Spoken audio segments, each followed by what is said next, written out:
салому алайкум дӯстони азиз, бародарону хоҳарон ва ҳаводорони шабакаи Корвони Умр. Дӯстони азиз, аз шумо хоҳиш мекунам дар зери видео лайк гузоред ва ҳатман ба шабакаи мо меҳмон шудед. Обуна шуданро фаромӯш накунед. Иншоалло боварӣ комил дорам ки ҳар як қиссаҳое ки ман нақл мекунам ба худ як маънои хосе дорад. аз шумо танҳо ҳамин хоҳиш ки дар зери видео лайк гузошта қиссаи моро то охир гӯш кунед.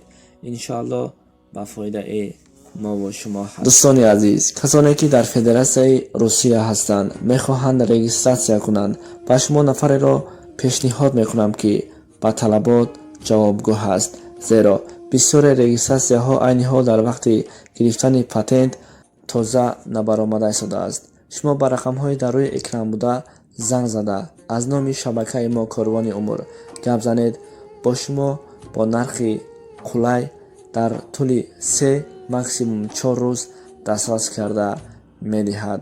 рақамҳое ки шумо дар рӯи экран мебинед имо, ватсап, вайбер, телеграма ҳаст. регистратсияи шуморо дар тӯли 3-4 рӯз 100% карда медиҳад ва ягон мушкилие нахоҳад шуд. зуд бош, фурсатро аз даст надеҳ. дӯстони азиз, шояд ба бисёре аз шумо суоле дар байн меояд ки чаро дар рӯи навор чунин расм гузоштӣ. ин худ аён аст.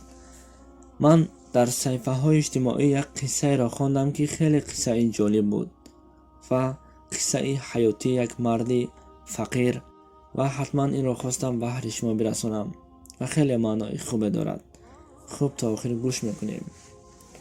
бар ҳамаи мо ва шумо маълум аст, шахсе фақир аз дунё гузарад, албатта ки одамон ба ҷанозааш кам иштирок мекунанд ва шахсе ки сарватманд аст, бой ҳаст, ба давлат ҳаст, хеле одамони зиёд иштирок мекунанд.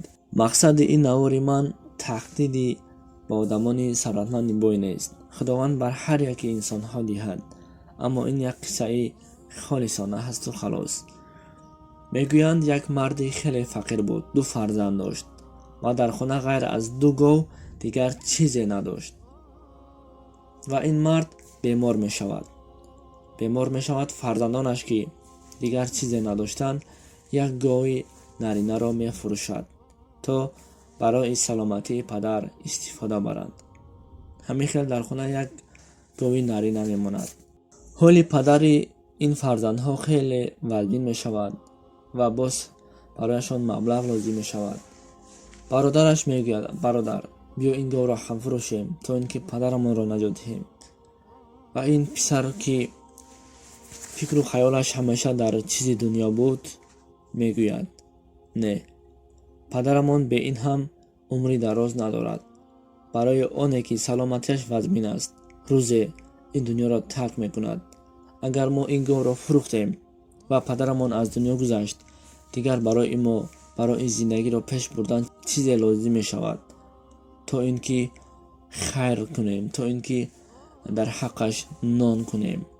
ва ҳамин тавр суханҳоро бар сӯи бародараш мегуфтааст.